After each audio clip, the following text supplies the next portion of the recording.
என்ன எல்லாரும் எப்படி இருக்கீங்க? பங்குனி உத்திரம் பார்த்தோம்.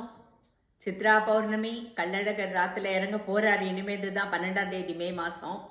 அதுக்கப்புறம் அக்ஷய திருதியை பார்த்தோம். அக்ஷய திருதியை அன்னைக்கும் மறுநாளே சங்கர ஜெயந்தி வந்தது. அதையும் பற்றியும் பொன்மான் பொண்ணுலேயே நெல்லிக்காய் கொட்டினது எல்லாத்தையும் பார்த்துட்டோம். இப்போ அடுத்தது என்ன பார்க்க போகிறோம் தெரியுமா? உடனே வந்தது இந்த சித்திரை மாதம் திருவாதிரை நட்சத்திரம். அது 2 நாள் ஆயிடுத்து வந்துட்டு 2ஆம் தேதியே வந்துடுத்து. ஆனால் நம்ம அதை உடனே பண்ணலை, ஏன்னா 3 செஞ்சோமே, உங்களுக்கு டைம் வேணுமே அப்படிங்கிறதுனால. அன்னைக்கு என்ன விசேஷம் அப்படின்னு சொல்லி கேட்டாக்கா, சந்த் ராமானுஜனுடைய ஜெயந்தி. ஜெயந்தின்னா என்ன? பிறந்த நாள். எப்போ பிறந்தாரு? 1008 வருஷத்துக்கு முன்னாடி பிறந்தாரு. எதுக்காக அவர் பிறந்தாரு, யார் அவரு, இதை பற்றிலாம் நம்ம தெரிஞ்சுட்டோன்னு வச்சுக்கோங்களேன்.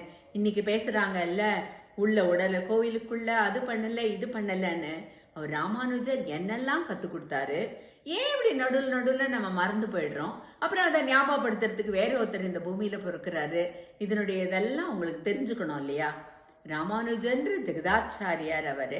அந்த ஆச்சாரியர் பிறந்ததுக்கு உண்டான காரணம், அவர் எங்க பிறந்தாரு அது தெரியணும். 120 வருஷம் வாழ்ந்திருக்காரு அவரு.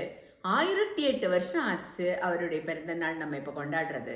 120 வருஷமும் அவர் பிறந்த முதல் நாள்லேருந்தே நம்மளுக்கு அவருடைய சரித்திரமானது காண கிடைக்கிறது. அப்படி எல்லாருக்கும் கிடைச்சிடுறது இல்லை, ஒரு சில பேருக்கு தான் அந்த மாதிரியாக கிடைக்கிறது. சரி, எங்கே இருந்து கிடைக்கிறது? எல்லாத்தையும் தெரிஞ்சுக்கணும் இல்லையா? அதனால கிட்டத்தட்ட 8 பாகங்களா நாங்க செஞ்சிருக்கோம் இந்த ராமானுஜ காவியத்தை. ராமானுஜர் அவருடைய லிங்கை நாங்க கொடுக்கிறோம். முதல் வாரம் என்ன இருக்கு தெரியுமா? ஒரே ஒரு வார்த்தை தான், ராமானுஜர் பிறந்தார். ஏன் பிறந்தார், எதுக்கு பிறந்தார் அப்படிங்கிற காரணத்தோடு பல பல பல புதிய விஷயங்களோடு அந்த பார்ட் 1 இருக்கும். அப்புறம் பார்ட் 2 பற்றி நான் சொல்கிறேன். நன்றி, வணக்கம்.